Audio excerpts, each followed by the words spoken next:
la libertad gloriosa tuya, Señor, desate también nuestras almas, nuestras maneras de ser, Señor, nuestras personalidades y todo lo que somos sea sanado por ti, Señor. Pues solo tú eres santo, solo tú eres rey, solo tú eres eterno y solo tú, Señor, eres, como dice la palabra, el yo soy, Señor. Y hoy queremos que tú nos ministres conforme a tu Espíritu, Señor. Hoy queremos salir de este lugar llenos de tu presencia, Señor. Queremos salir de este lugar bendecidos por ti, Señor, por compartir este momento contigo, Señor.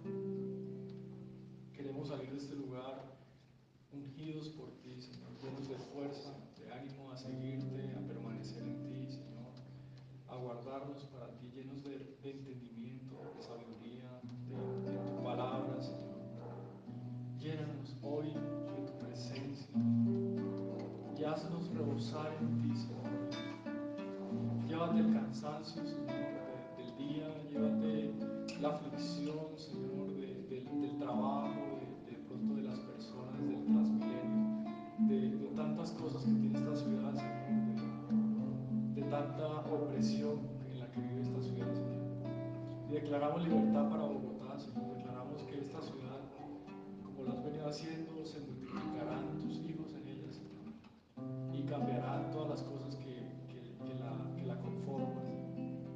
Te alabamos y te bendecimos, pues solo tú eres santo, solo tú tienes el poder de cambiarnos y de llevarnos más profundamente, Señor. Aleluya, Señor.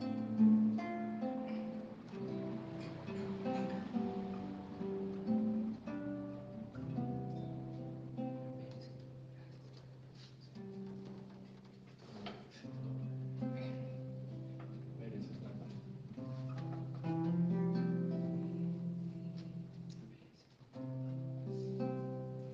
Mereces la gloria,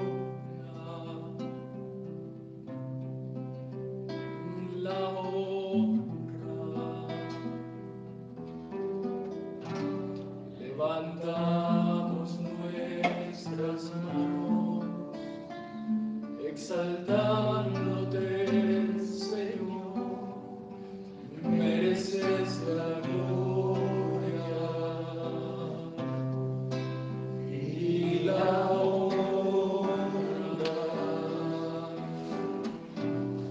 Levantamos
Espíritu de Dios, Señor, gracias por este ratico, Señor, que nos permite estar acá, en este lugar, en tu casa.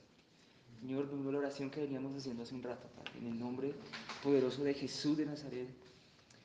inunde, Señor, este lugar, que tu presencia sea aquella que traiga aquí el Espíritu de Cristo, Señor. Tu Espíritu Santo, Señor, es el Espíritu de Cristo, así ha sido catalogado, Padre, en tu palabra. Ahora, en el nombre poderoso de Jesús, sujetamos todos los aires, Señor, a ti, todo lo que hay en el aire, en este lugar. Padre, si bien aquí mora tu presencia y aquí tú habitas, Padre, afuera, Señora, se mueven tantas cosas, Señor. En la noche, en este lugar, Padre, en este barrio me refiero, Señor. Por tanto, en el nombre de Jesús, hoy, Señor mío, en el nombre de Jesús, Señor. Venimos ante ti, que tu Espíritu, Señor, que tus ángeles nos rodeen también, Padre. Te pedimos esto en el nombre de Jesús, Padre. Si es posible, Señor, tus ángeles, Señor, que dice tu palabra que son guerreros que cargan, Señor, espada en sus manos, armas espirituales. Padre, hoy en el nombre de Jesús de Nazaret, hoy en el nombre de Jesús de Nazaret, tráelo, Señor, trae tu presencia, trae tu fuego, Señor, que caliente este lugar y lo incendie, Señor, una vez más. Porque en medio del fuego tuyo, Señor, fue en donde se movieron Sabrán, Mesach y Abednego. En medio del fuego tuyo, Señor, Dios Todopoderoso, fue en donde se le consumieron las cadenas y aquello con lo que les habían amarrado sus manos y sus pies para lanzarlos en el pozo. Ahora mismo, tu mismo fuego, ahora mismo en este momento, en el nombre de Jesús, consuma y queme todo lo que todavía quede en el entendimiento, en el alma y en el espíritu, Señor, de todos y cada uno de nosotros. En esta noche te lo pedimos, Señor, en el nombre de Jesús de Nazaret. Bendice, Padre, esta tarde nuestra economía. Te quiero pedir hoy, Padre, la de mis hermanos que están aquí presentes, los que están orando por un trabajo, los que están orando por un mejor trabajo, los que están orando por negocios, los que están orando, Señor, para que tú les des, Señor, o les abra la puerta, o les des la idea, Señor, para poder llevarla a cabo. Padre, hoy en el nombre de Jesús de Nazaret, todo esto se ha llevado a cabo y a buen término, Padre. Que tu presencia misma hable y eleve el nivel de la fe en el que ya estamos ahorita, Padre. En el nombre de Jesús te lo pedimos, Señor. Sé tú nuestro maestro. Te pedimos hoy, sé tú, Señor, nuestro pastor. Te lo pedimos hoy en el nombre de Jesús de Nazaret. Amén. Amén. Bueno, Señor, les bendiga. Yo venía realmente pensando, preguntándole al Señor y pensando, porque había hablado con Dianita más temprano, como les estaba comentando, ¿cierto? Y entonces, muy contrario a lo que suele suceder, me suele suceder, cuando yo le pregunto al Señor, Señor, si tú quieres que hable algo esta tarde, dime que normalmente a mí me viene es un sentir del Espíritu Santo, les quiero contar, ¿sí? Un sentir y me inclina hacia un texto bíblico o me inclina hacia algo, o hacia una palabra en específico y sobre esa palabra uno pues ya coge y empieza a armar como lo que el Señor quiere hablar, ¿sí? Porque ustedes sabrán, igual que yo, los que estamos acá en esta noche, que el mejor predicador, el mejor maestro de la palabra, el mejor profeta, el mejor apóstol, no es el que mejor sepa hablar, sino el que mejor sepa escuchar la voz del Espíritu Santo. De hecho, incluso podría haber en la Biblia más de un ejemplo, contando con el de Moisés, de aquel hombre un hombre que no sabe hablar, incluso. Pero tenía Moisés en su momento algo que no tenía nadie más sobre la tierra, quizás en ese instante, precedido quizás por Abraham, quizás precedido por Noé, y fue la capacidad de escuchar al Espíritu Santo. Yo les cuento esto porque tiene que ver con lo que quizás el Señor quiere que hablemos hoy. Pero el Espíritu Santo esta vez, en cambio, sí me habló concreto y claro, diáfano.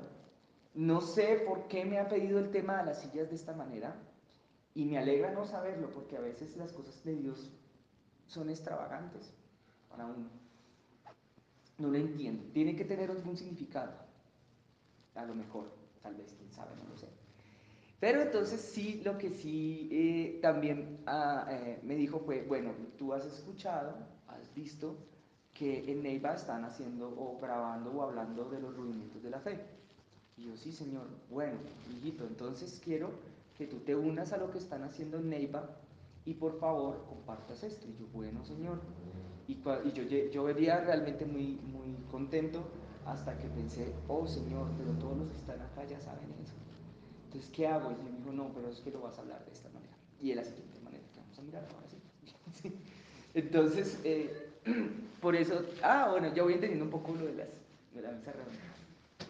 Ustedes saben cómo son los estudios bíblicos con el pastor Mauricio, ¿verdad? ¿No saben cómo son? ¿Y con el pastor Antonio? No, bueno, algunos nomás, algunos de los poquitos, algunos, bueno, miren. Uno hace, si nadie tiene una pregunta, que es lo normal, Entonces, uno que está como en este momento en una posición de maestro de la palabra, uno es el que las hace. Pero si uno haciendo la pregunta se da cuenta, uno pensando en la pregunta, en la respuesta, se da cuenta que hay más preguntas, pues con las preguntas mismas se va resolviendo o se va llevando a cabo el desarrollo del tema acerca del cual el Espíritu Santo quiere hablar. Entonces me explico. ¿Alguien se acuerda aquí concretamente, exactamente, el texto bíblico en donde están expresados los rudimentos de la fe de la doctrina de Cristo? Para resumirlos todos hoy, rápido. Hebreos. Exacto. Entonces Hebreos vamos a Hebreos 6. Libros. Ah, aquí está. Hebreos.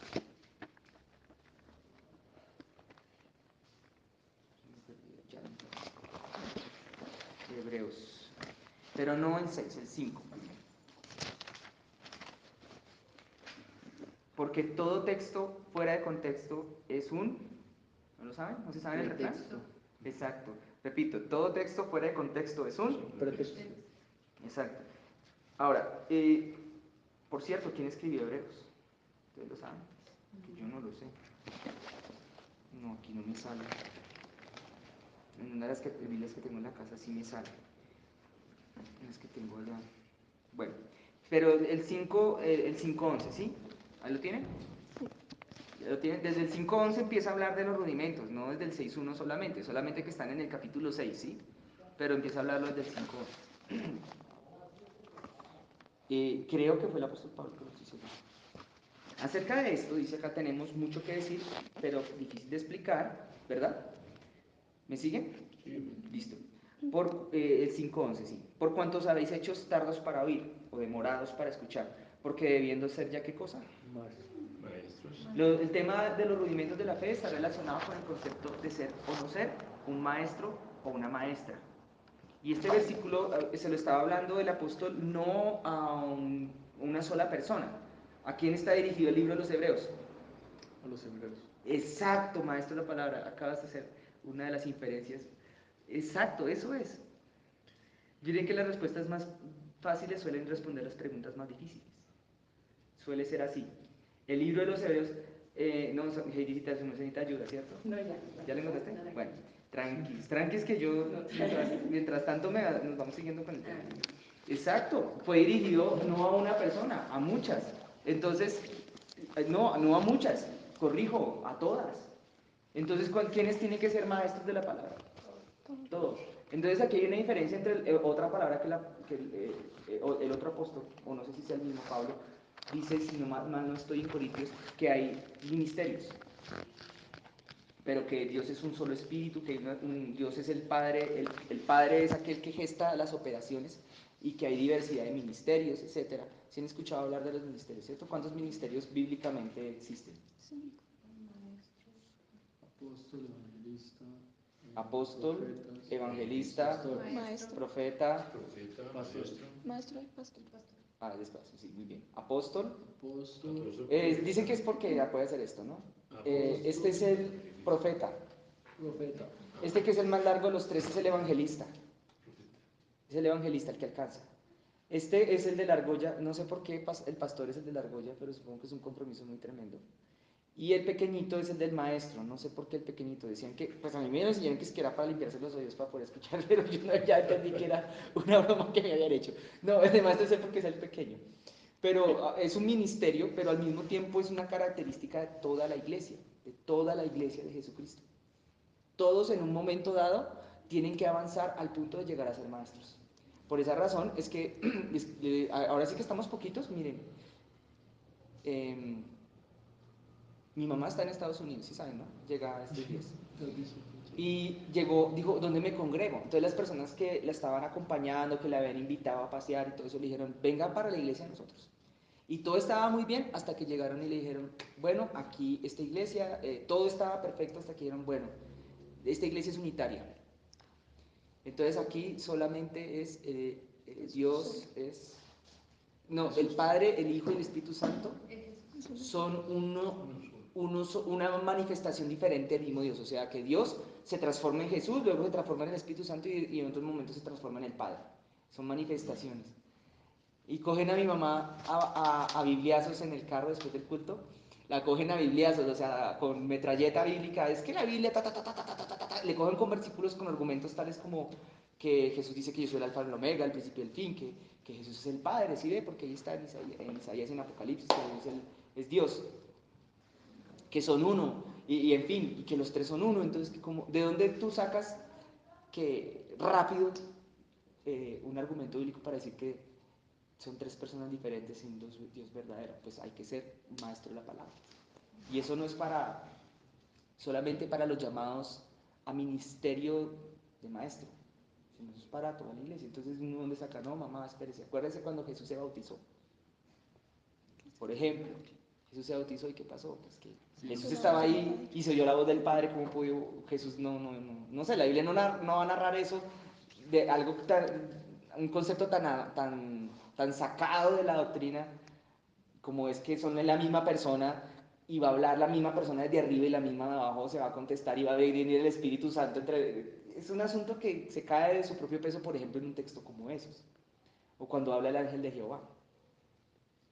Pero en fin, el asunto es ese, todos teniendo que ser maestros, pues han venido a ser tales que... ¿Cierto?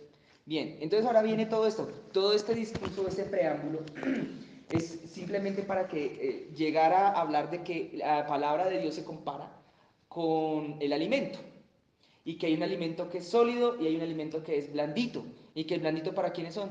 Los bebés espirituales. Exacto, y el sólido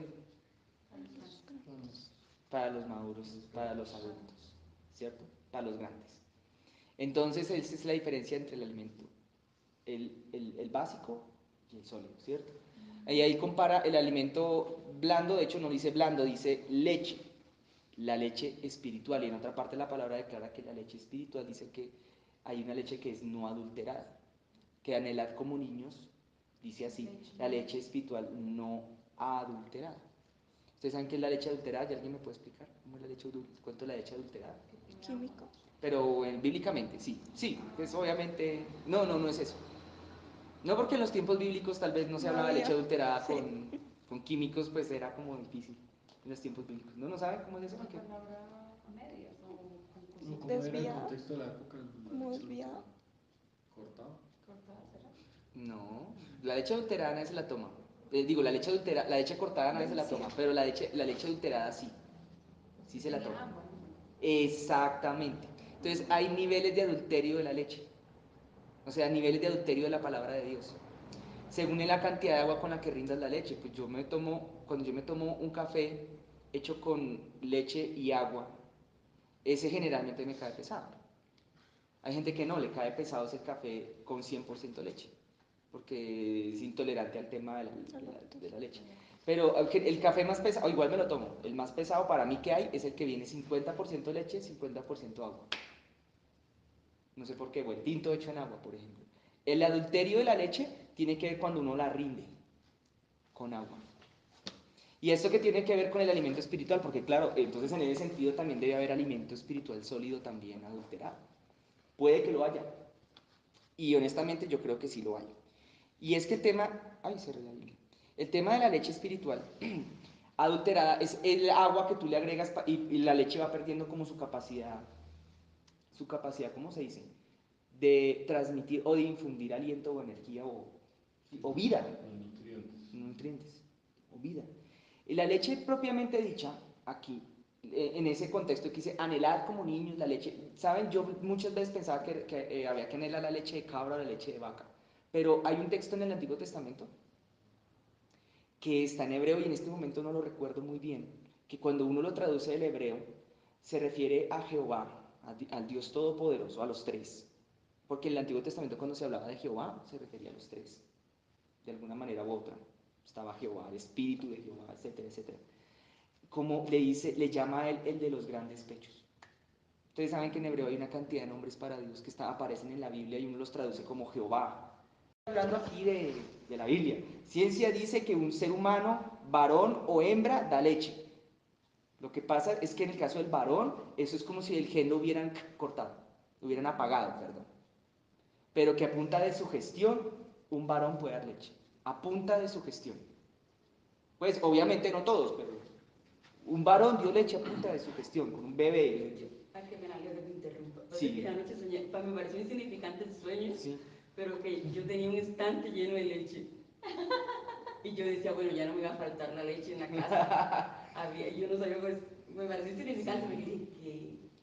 Y yo dije, pero yo sentí que era como de Cristo, o sea, yo sentí, pero tenía leche de todas las especies, pero era un estante. Una Y yo decía, no, ya lechería. no me va a faltar leche, yo no esperaba escuchar.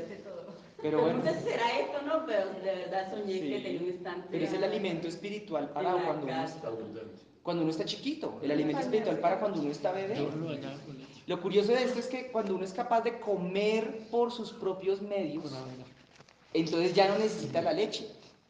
Cuando uno ya es capaz de alimentarse, de alcanzar el alimento, o de ir y cazar, ya no necesita la leche. Ya es cuando es una referencia cuando ya uno tiene la capacidad de ir uno mismo y buscar su alimento espiritual directamente en la Biblia, en la palabra de Dios, consultar con el Señor. Pero al principio las palabras de Dios deberían ser cuando uno bebe directas, así como directo, pegadito, como uno solo. Por eso anhelad la leche, anheladla. Yo a estas alturas yo no voy a tomar leche materna, ni porque me obliguen, no lo voy a hacer. No puede, no sería algo agradable. De hecho, una vez por accidente probé una que habían acumulado en un vasito de que era cuando mi hermana fue mamá por primera vez y no, eso no. ¿Cómo se la han guardado por Sal, años? sal, sal. Sí, la habían guardado. Agua con sal. Puede durar 6 meses, pero tiene que esponjar. Congelada. El cuento fue que sí, yo tenía 18 años cuando mi hermana fue mamá, 17, y lógico, pues ahí acumulaban lo que sobraba. Ahora, el cuento del adulterio de la leche ahora sí que viene, porque uno habla de adulterio legal. Adulterio legal, ¿qué es un adulterio legalmente? Rápido. Adulterio legalmente es cuando uno le agrega a una ley o le quita a una ley cosas que no estaban. Uno transgrede un contrato, más bien. Un contrato, un acuerdo, un pacto, como lo quieras llamar, lo transgrede agregándole o quitándole. Por ejemplo, un contrato sencillo que uno es susceptible de ser adulterado es el contrato del matrimonio. Un adulterio en el matrimonio es cuando una de las cláusulas que uno había pactado, uno la incumple, eso es adulterio. Le agregó o le quitó. Entonces el adulterio en el matrimonio no es solamente estar con otra mujer, tener una relación con otra mujer, sexual o no sexual, sino también incumplir cualquiera de las otras cláusulas que están ahí. Cualquiera de las otras. Abandonarla podría ser adulterio. Por ejemplo. Si dice yo voy a estar con ella hasta que la muerte nos separe y la abandono, pues sería también adulterio. Incumplimiento, simplemente que no está, es de otra índole. El adulterio de la leche, entonces uno le está agregando agua, que representa cuando uno está, por ejemplo, cuando uno solía escuchar predicaciones años atrás de internet o de canales de televisión cristianos, que ahora pues no sé si hayan muchos, en otra época solo había uno. Y uno veía que estaba la palabra de Dios en un discurso o en un sermón, había cosas que eran de Dios y había una cantidad de agua de cosas de los hombres. ¿Me explico? Cosas humanas, cosas de ideas de las personas. Pasó años atrás, por ejemplo, no sé si me acuerde bien en qué año, en qué época, intentó llegar una ola a la iglesia donde estábamos, que era Oraves, una ola del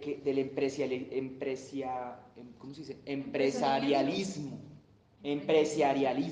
Y eso era como una ola de agua con leche.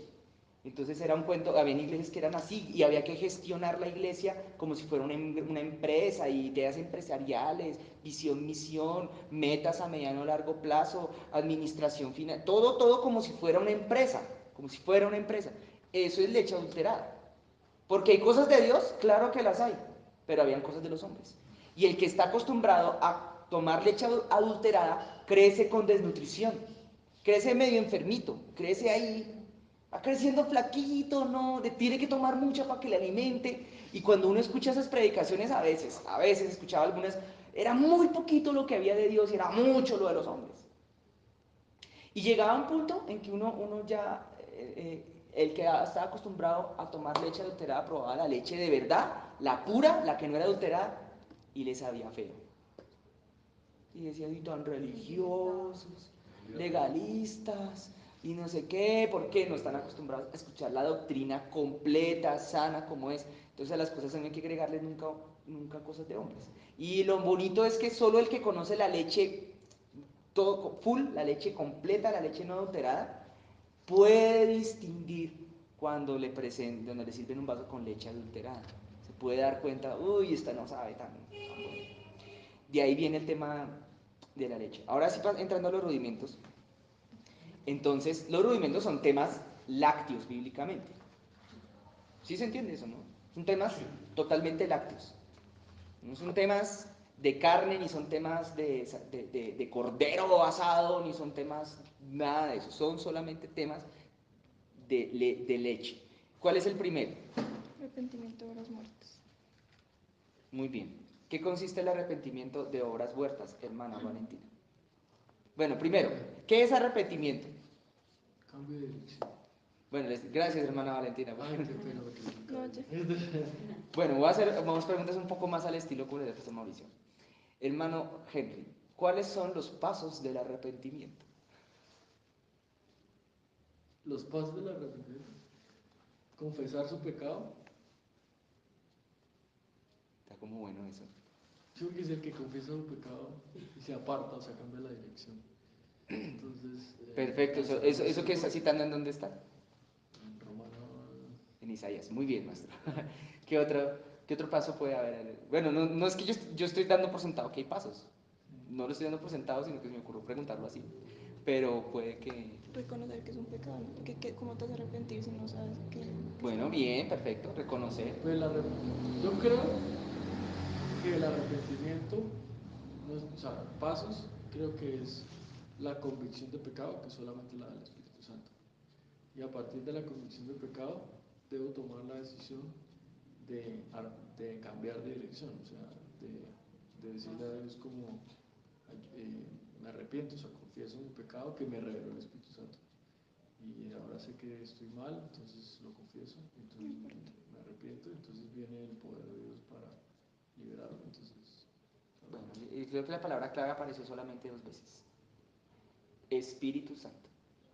Bueno, pero si le quito la palabra Espíritu Santo a lo que acaban de explicarme, todavía faltan cosas, pero si le quitamos las palabras Espíritu Santo, entre el señor Julio Garavito, ¿cómo se llamaba el asesino de niños y violador?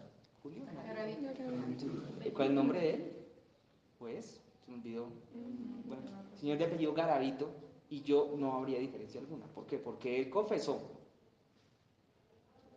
igual que yo confesé mis pecados en algún momento. Y él dijo que no lo iba a volver a hacer. Bueno, o sea, cambió de dirección. Yo les quiero contar algo. Hay un elemento que falta y tiene que ver con el Espíritu Santo. Solo uno, pues que es el clave, y yo no estoy inventándomelo acá, vamos a hablarlo con sustento en la palabra.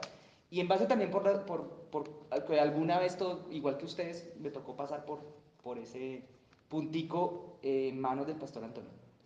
Pero miren, el señor Garavito, cuando lo cogieron, los policías lo andaban buscando desesperadamente, no sé, lo andaban buscando a la policía desesperadamente. ¿Saben cómo se dieron cuenta que lo habían agarrado, que este señor es sospechoso? Porque cuando lo capturaron no mostró nervios. Lo normal es que cuando alguien lo capturan muestre un poquito de nervios. Cuando uno hizo algo malo, se muestra muy nervioso. Entonces, la conducta sospechosa es que uno está o muy nervioso o está como Garavito. Tranquilito. Se dejó llevar. Dijeron, este señor algo se trae. Y cuando él ya se vio totalmente acorralado, empezó a contar con la frialdad más grande del mundo absolutamente todo lo que hizo. Tuve no sé cómo se dice, el infortunio de alguna vez de ver una entrevista que le hicieron. La entrevista que hizo famoso al tal Pirri, que fue a él. Y la entrevista le preguntaba si se arrepiente. Claro que me arrepiento de lo que hice, nunca lo volvería a hacer, pues por dentro yo pensaba, pues ni puede, porque ya está detrás de las rejas, aunque iba a salir y por ahí pusieron una tutela. Pero el man dijo, después le preguntaba, entre las preguntas que le hacía a lo largo de la entrevista, después le preguntaba a este señor Pirri, le preguntaba, ¿y usted por qué no ha dicho todos los lugares en donde usted ha enterrado niños? Porque él ha cargado hasta una libreta.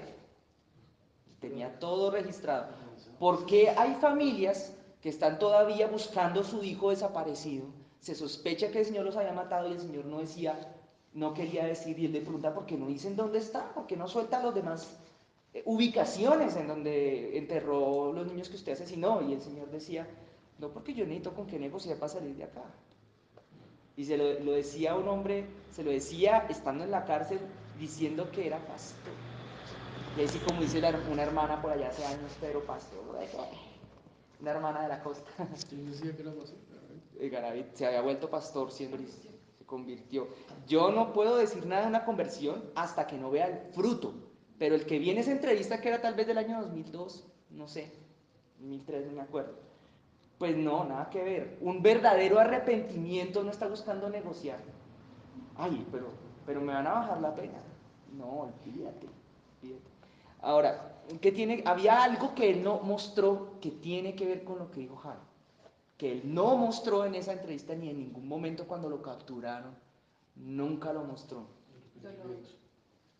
Eso. Porque en general el arrepentimiento, en general, que la Biblia habla de obras muertas. Que tal vez pudiéramos dedicarle un minuto a hablar de las obras muertas. Pero el arrepentimiento en general tiene una cosa, y es que el Espíritu Santo rearguye. Y el reargüimiento es sentir dolor por lo que hice. Pero algunos dicen, y hace años se decía, que arrepentimiento no es remordimiento. Y sí. Yo podría preguntarme, ¿y entonces David se arrepintió o no se arrepintió cuando pecó con Betsabé?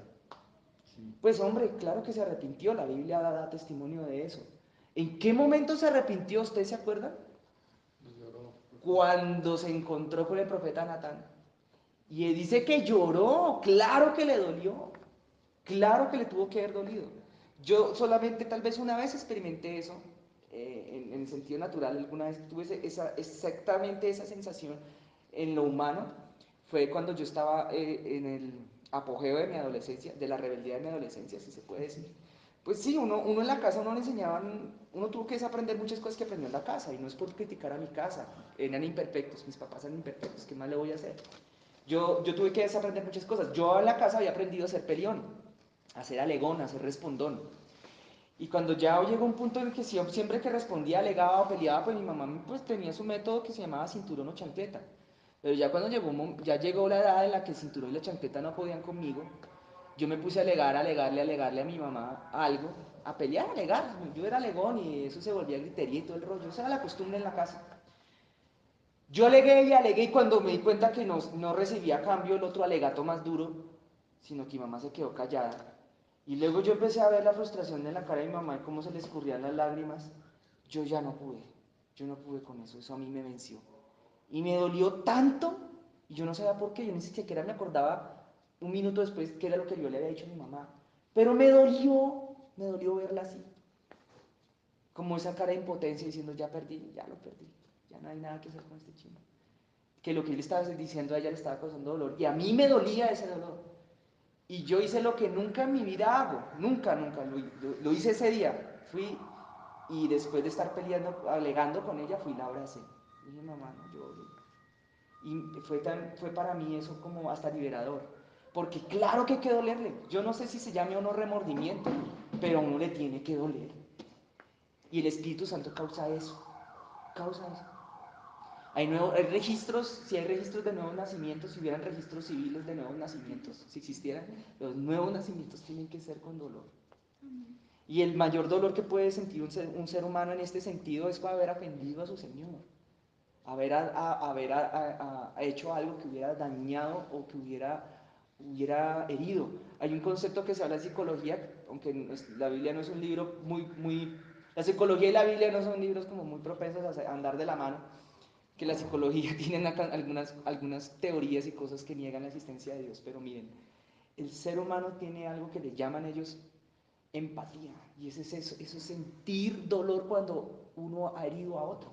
Dicen que los sociópatas, los psicópatas no tienen de eso, dicen que les falta esa parte, que es algo que les falta en el cerebro, y supuestamente no sienten dolor por el otro.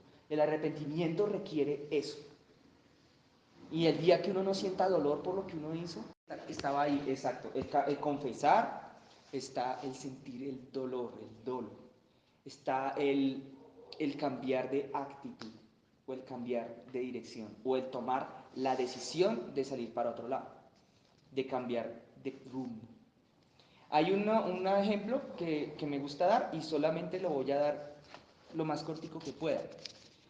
A mí me habían enseñado equivocadamente, que todos somos pecadores. Y eso es un error. ¿Ustedes alguna vez les dijeron eso? Todos somos pecadores. No, la Biblia dice que no todos somos pecadores. La Biblia dice que todos pecamos, que es otra cosa. Pero no dice que todos somos pecadores. Dice que todos en algún momento de nuestra vida pecamos, que es otra cosa.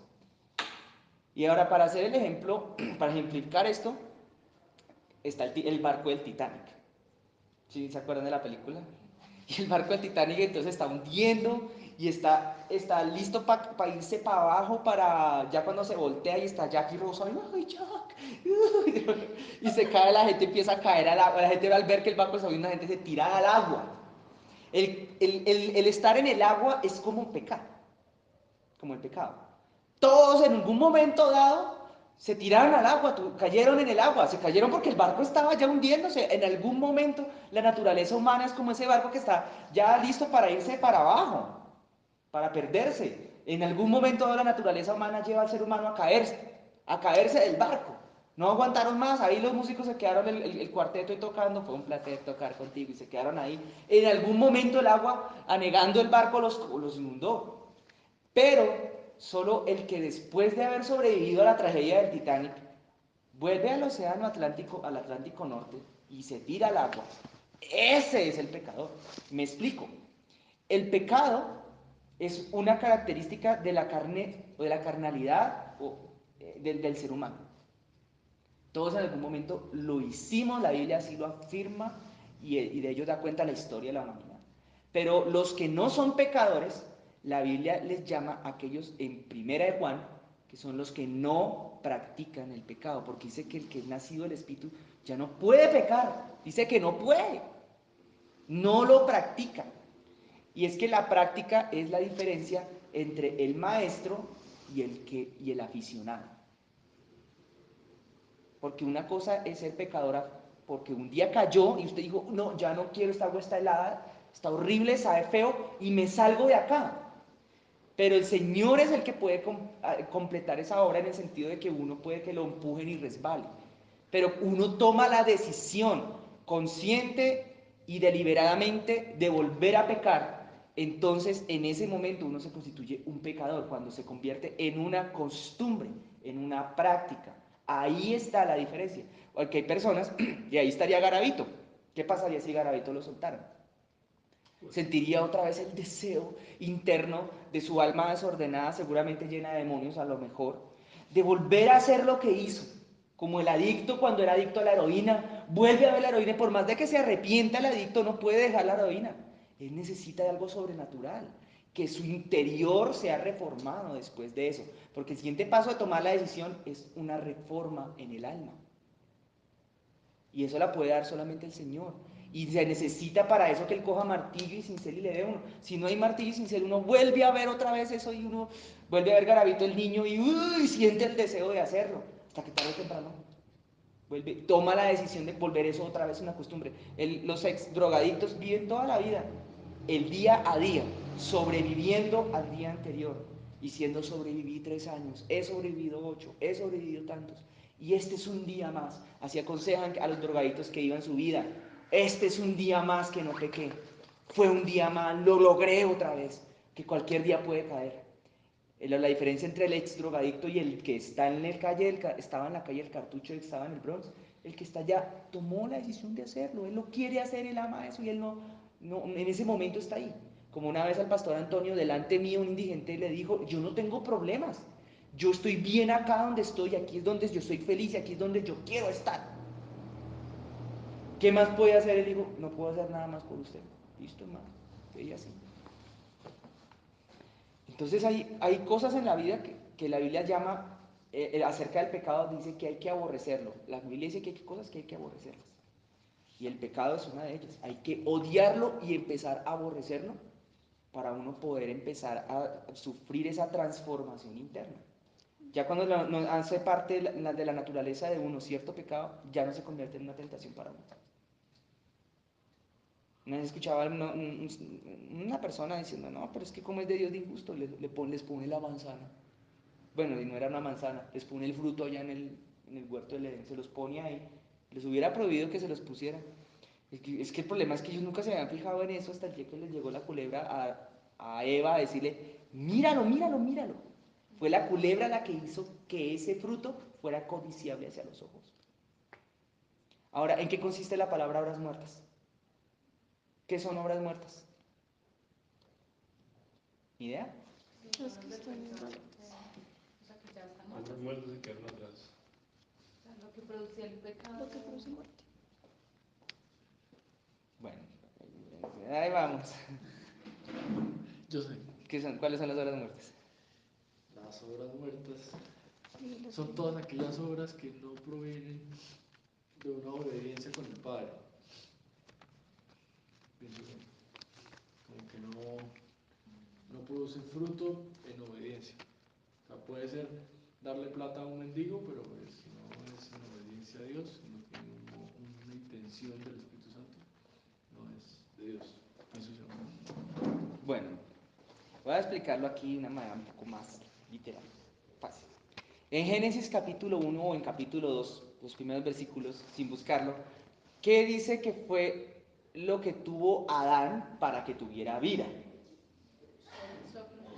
El soplo de vida. En Ezequiel capítulo 37, ¿qué es lo que dice que tuvo aquel ejército grande en extremo para que tuviera vida? ¿Qué fue lo que le llegó para que en un momento dado pasaran de estar muertos a estar vivos? ¿No se acuerdan? Ahí dice, literalmente dice, que sopló el espíritu de los 4 vientos. Y cuando le llegó, antes ya tenían hasta tendones, huesos, carne, piel, decía, pero entre tanto que no llegara el espíritu, no había vida en absoluto. Una obra es susceptible de estar viva o estar muerta.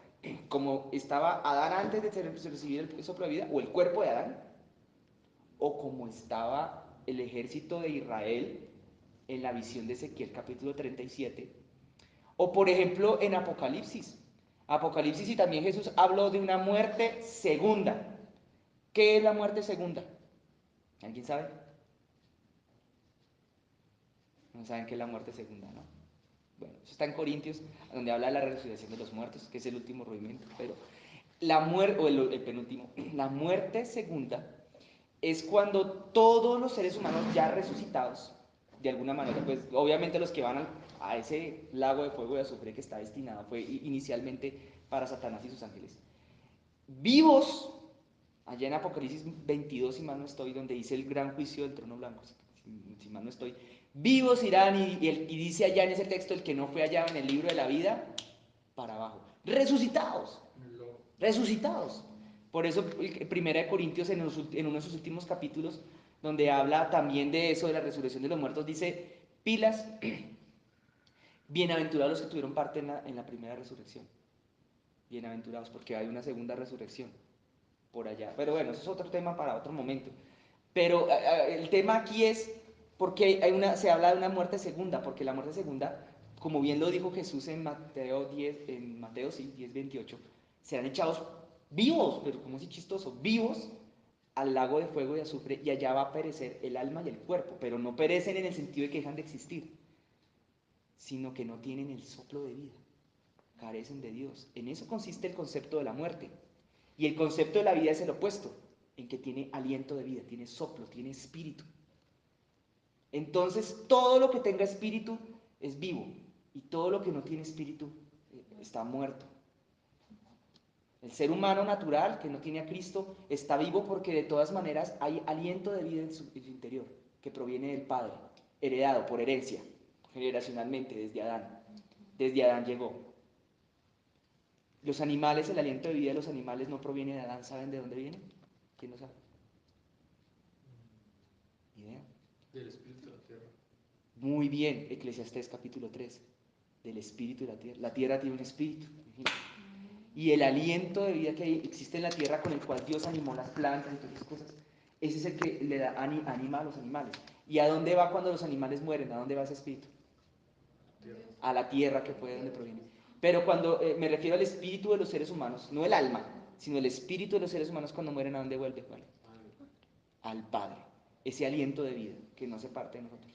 Yo lo comparo, solamente esa parte del ser humano es la que la Biblia declara que es la que permite que estemos, el milagro de la vida continúe.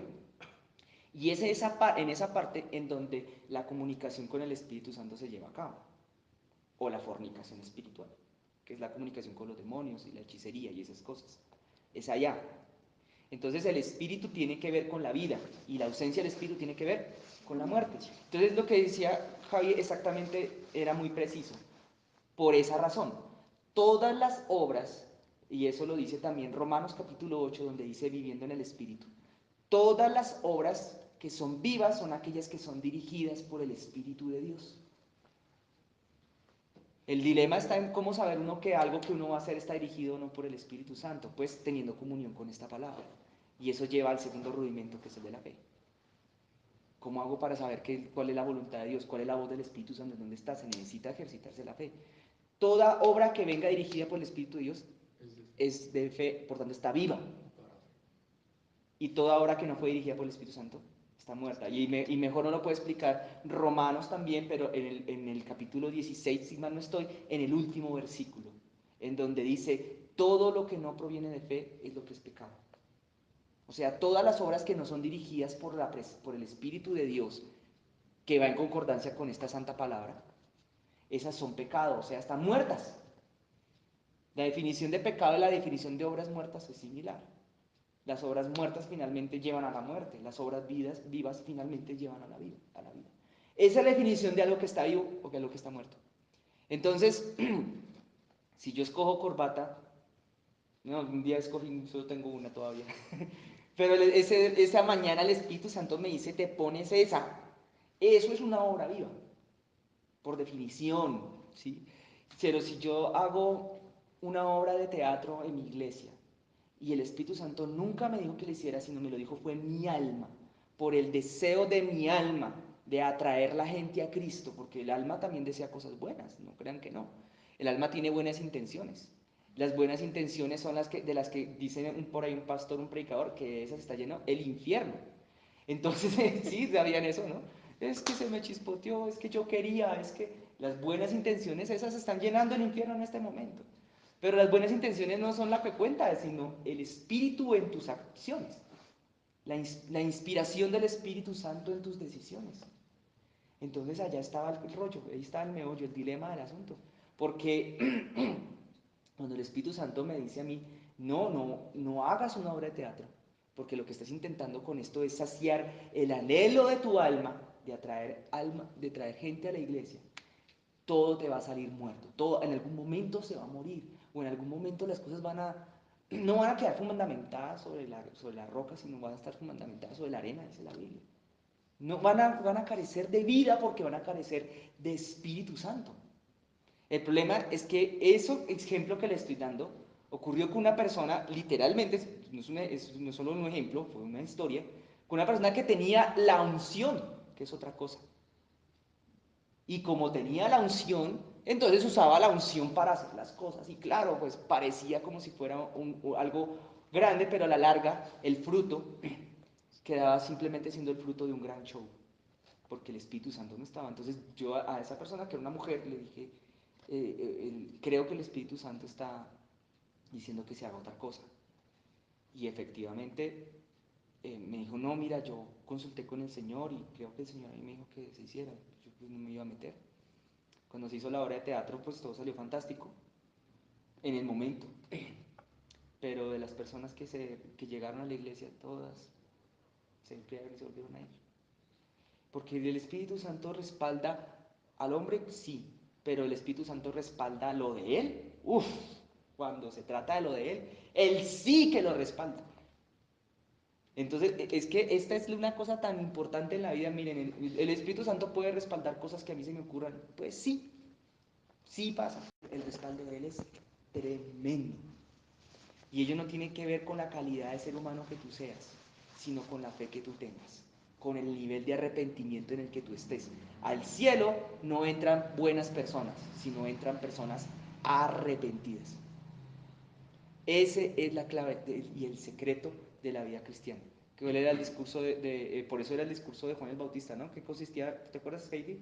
¿Cuál era el discurso de Juan el Bautista? ¿Te acuerdas qué era lo que él gritaba? Con su traje de cavernícola de Pablo Mármol, Pedro Piedra, ¿no? Comiendo langostas y miel silvestre. Decía, arrepentíos, generación de víboras. Arrepentíos porque el reino de los cielos se acercaba. Bueno, realmente yo pensé que el Señor quería hablar del segundo, pero no, ya me está diciendo que pare ahí, que termine ahí. Nos toca orar, ¿cierto? ¿Oramos? Sí sirvió de algo, ¿cierto? Yo creo que sí sirvió. Vamos a orar. Espíritu de Dios, Señor hermoso y eterno. Padre, te doy las gracias este ratito, Señor, te lo dedicamos, Señor. Te pido en el nombre de Jesús, Señor, que tu unción y tu presencia y tu Espíritu Santo, Señor, se haga cargo, Señor, de hacer la obra que tienes que hacer en nosotros. Padre, en este momento, Señor, te pido, Señor, que todo espíritu que hubiera traído, Señor, a nuestras vidas, que hubiera traído un saqueo a nuestras vidas, espíritu de saqueo espiritual, que ha querido venir a robar el alimento espiritual en nuestras vidas, hoy en el nombre de Jesús, lo reprendemos por el poder de la sangre de Jesucristo. Todo espíritu que quería venir a saquear nuestro cántaro espiritual, es eso. Ahora en el nombre de Jesús de Nazaret, te reprendemos y te echamos fuera de cada una de nuestras vidas. Venía a venir a sabotear nuestras arcas espirituales para robarnos lo que el Padre del cielo nos había dado. Hoy en el nombre de Jesús te vas fuera de nuestras casas, fuera de nuestras familias. Hoy en el nombre de Jesús de Nazaret. Espíritu que querías venido a nuestras vidas, a esta iglesia, a pasearte, a merodear, a ver a quién podía robar económicamente. Te reprendemos en el nombre de Jesús. Te dejamos sin autoridad alguna. En el nombre de Jesús de Nazaret, te vas fuera. No tienes derecho a tocar la economía de los que son hijos del Dios altísimo y soberano, Señor, Dios todopoderoso. En el nombre de Jesús, por tanto, hoy pedimos, Padre del cielo, ahora que descienda fuego tuyo, Señor. Que venga del cielo y consuma ahora todo esto, Señor. Y todo error que nosotros como hijos hubiéramos cometido en el área financiera, tu Padre, hazte cargo de nosotros y corrígenos en la intimidad contigo, Señor. Pero todas estas cosas ahora mismo se van en el nombre de Jesús. Y antes ordenamos que dejen atrás el botín que nos habían robado y que devuelvan el doble conforme está escrito en la palabra de Dios y está ordenado en la ley de Moisés. En el nombre de Jesús de Nazaret. Padre del cielo, ahora mismo, Señor, derrama tu espíritu, Señor, derrama tu gloria, Padre. Derrama tu Padre, espíritu de fortaleza, Señor. Fortaleza, Señor, fortaleza a mis hermanas y mis hermanos que estamos orando. Fortaleza, Señor, de Jesús. Señor, dale fuerza para que el Señor pueda concebir, me está diciendo el Espíritu Santo que ahora sí, Señor, fuerza para concebir cosas nuevas, concebir lo tuyo, Señor. Fuerza a los varones también, obviamente, Señor, en lo espiritual nosotros tenemos un vientre espiritual, Padre, fuerza para concebir, Padre, las cosas espirituales, para concebir milagros nuevos, para concebir milagros de mayor calibre, de mayor tenor, Padre, ahora en el nombre de Jesús de Nazaret. Ahora mi Rey. Ahora, Señor.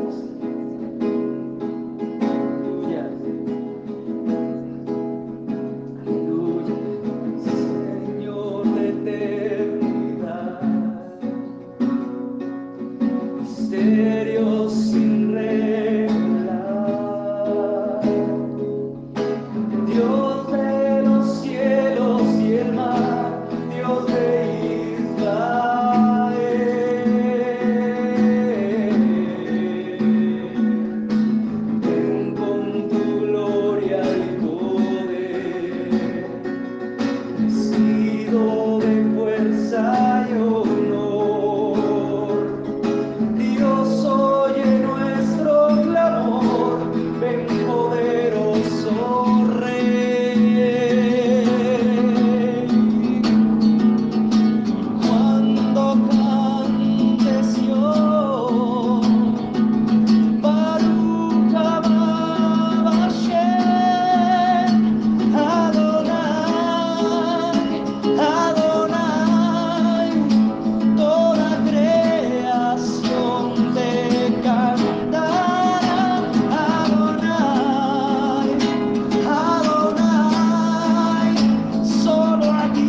todo espíritu